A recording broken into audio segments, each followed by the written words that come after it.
Good afternoon, everybody, y muy buenas tardes a toda mi gente. My name is Emmanuel Pech, and you're watching the What's and Whys of Energy. This is the show where we break down all those complex energy topics in a small change. As you know, energy is essential for everyday life, and it's important for you to understand what's happening in the energy landscape so you can make better, more informed energy decisions. On this episode, we'll be talking about hurricane safety, hurricane season safety, and restoration.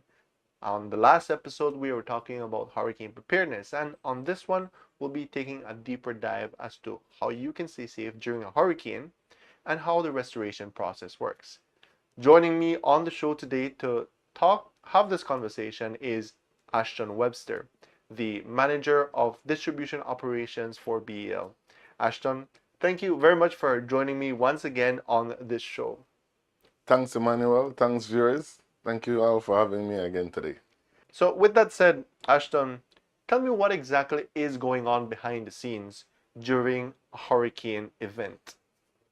Okay, so Emmanuel, during a, a restoration, but to start off, I would say we need to go into the preparedness plan a little, right?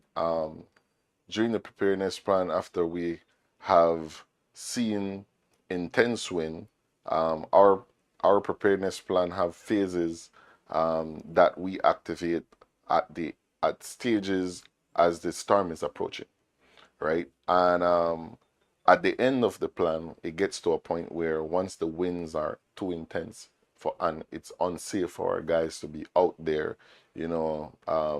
doing requests or emergency response, we would ask them to bunker down for the night, um, to weather the storm. And after the all clear is given, then we would allow them to start the restoration process. However, right, we are us bunkering down doesn't mean that Bill will cut off power, Mm-hmm. right? Normally during that process, BL has the ability to monitor the system and monitor the grid remotely. So we would ensure that power is given to the country as long as we possibly can, right? And if there's any compromised infrastructure, whether that is a line, down, or any abnormalities is found on the system, our protection device would kick in and completely cut off power to that area, right? And once that is done and that's identified by our control center, we would not restore power until we're able to inspect that area and then do the necessary repair to restore power back. It's important that you mentioned that you mentioned that when our system detects some abnormality, the system immediately shuts off. And it is done with safety in mind, the safety of the infrastructure, but as well the safety of you, our customers, and your homes. So once the system detects this abnormality, the power is immediately cut off for safety purposes. And like Ashton mentioned, once power is off during a storm, it will remain off until the all clear is given by the National Emergency Management Organization, better known as NEMO, right? Now, Ashton, you made some really good points about what is happening behind the scenes, what BL is doing, but what can our customers do during this time? How can they ensure that they remain safe during a storm and immediately after a storm?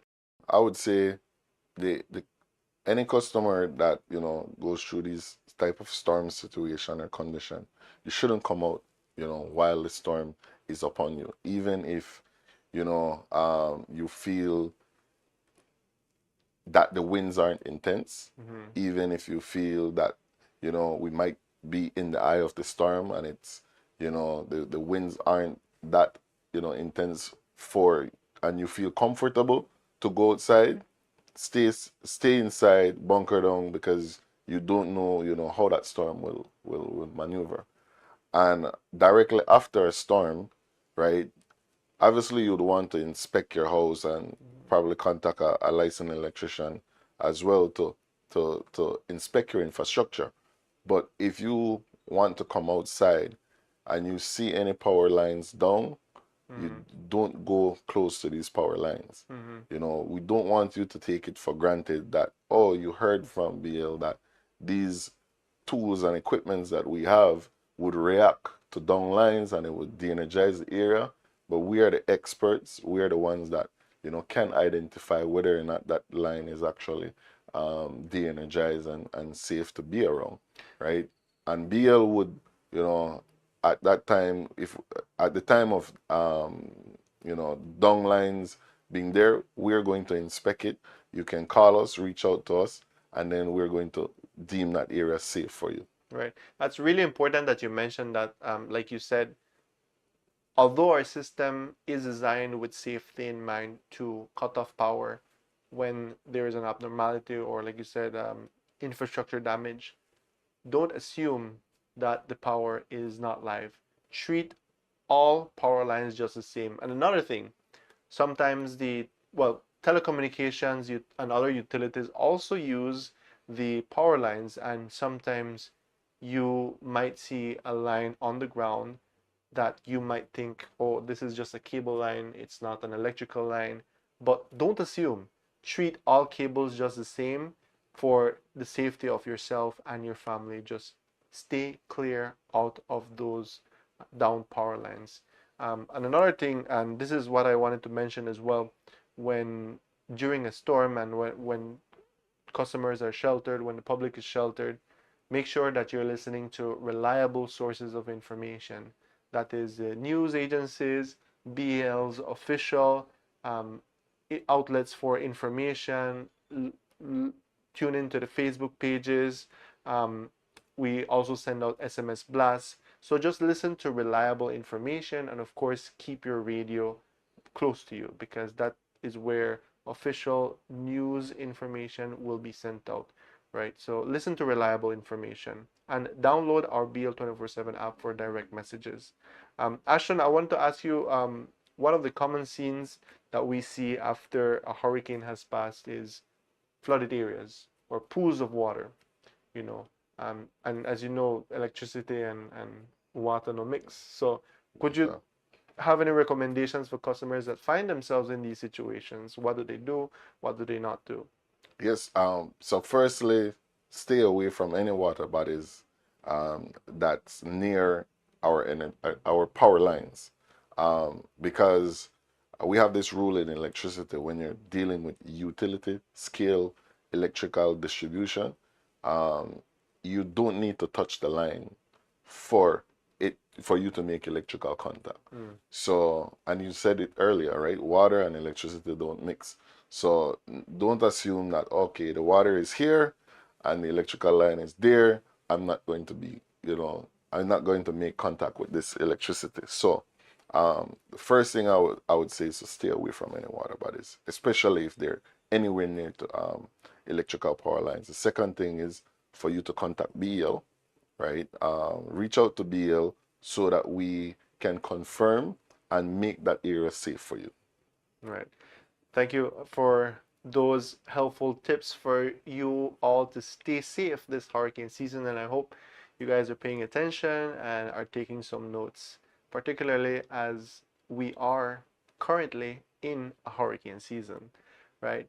Now, Ashton, okay, so Nemo has already declared, let's just put a scenario out there, right?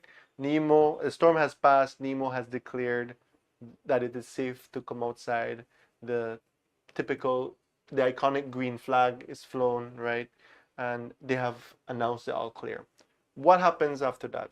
How does BL start to mobilize to restore? Okay, so we start off all our restoration efforts with doing proper inspection and evaluation of our infrastructure. So, however, we obviously have, you know, infrastructure across the country. So we need to identify by these areas by priorities. First priority is the IPPs, right? Which is our independent power producers, the people that we purchase electricity from. We would make contact with them and ensure that they do their self-assessment and are able to restore power back into the grid. Thereafter, we look at the substation that interconnects these IPPs to our infrastructure. And these substations are very vital in the distribution of electricity, right? We make sure that these are, all in good and operable conditions, and thereafter we move on to our transmission line, right? These transmission lines are the lines that traverse the country, right? These lines are more identifiable, in my view, when you drive from Belize City to Belmopan, right? You see these huge poles on the side of the road. Those are the lines that distribute power all over the country, right? From Kyle to Belmopan, from Belize City and to Corozal, right? So these infrastructure is all over the country. We need to make sure that they are able to carry power to the local communities. And then once we get to the local communities, we look at the distribution infrastructure, right? Thereafter, if when we get to the distribution infrastructure, but before I get there, I'd like to highlight as well that normally a storm wouldn't affect the entire country, right? So we restore power to areas that basically isn't affected by the storm. And then once we get into that local community, we then prioritize the distribution lines, right? The distribution lines now are the lines that you would see in your community near your household, right? So, walking out of your house, you're going to see a pole that connects to your weatherhead, right? That's our distribution system, right? So we would do inspection on those and ensure that we restore power to key areas at first, such as your first responders, right? The police department, the hospitals, right? The fire department. So we try to make sure that they are provided with power first, so that they can help the wider community in their efforts, to support, these kind of tragedies, right? Yeah, and it makes sense because they need also to have the power to be operational and provide these services to their customers as well, particularly during what we're talking about, a hurricane season and after the passage of a storm, right? Exactly. So it makes sense in that sense. Yeah, so thereafter we would look at, larger communities. Okay. We try to make sure, that if we have one pole to fix, and if we fix this pole, then we have 1,000 customers to feed, right? We go after those quick wins, trying to ensure that we power the masses so that they can get back to some sense of normalcy as quick as possible. Right. Thereafter, we go back to the customers that we missed along the way, the 1-1 customers that may have a service entrance issues, and we go back and assist them and try to ensure, that we fix their service line after they've repaired their service entrance. Right. So that's basically our hurricane restoration plan. And just for the sake of our customers or viewers watching us, BEL has a comprehensive team that extends countrywide.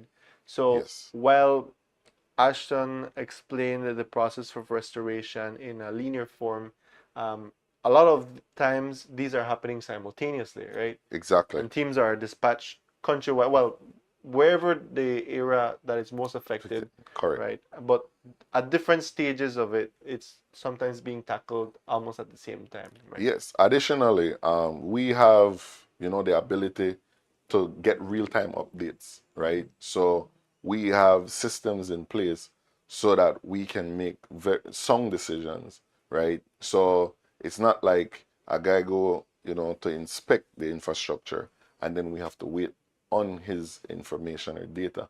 That is sent real time using the technology that we have at our disposal, and we're able to make decisions as the data comes in. Okay, excellent. And just to emphasize once more, when as soon as the all clear is given, that is when the restoration plan starts to, or the restoration process starts to kick in. That's right? correct.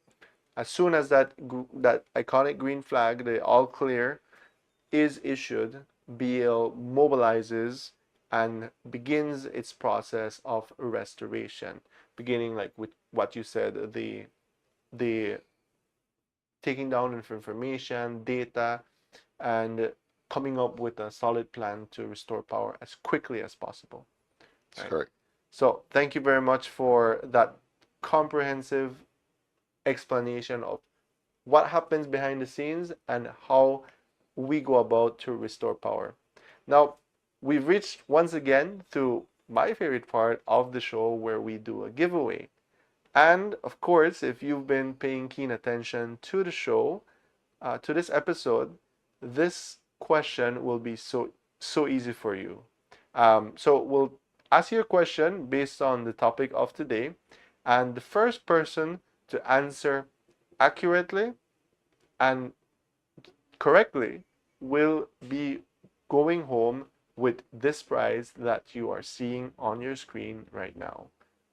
All right, so we have quite an assortment of goods there, surge protectors, different items for you to get started on your hurricane preparedness kit or your emergency preparedness kit.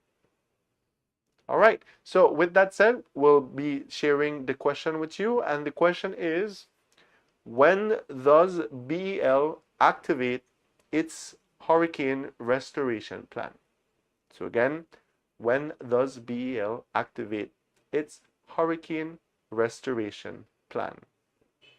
There you go. I hope you're typing it in the chat. If you've been listening, at least for the past 5 minutes, this answer will be super easy for you because we did mention it.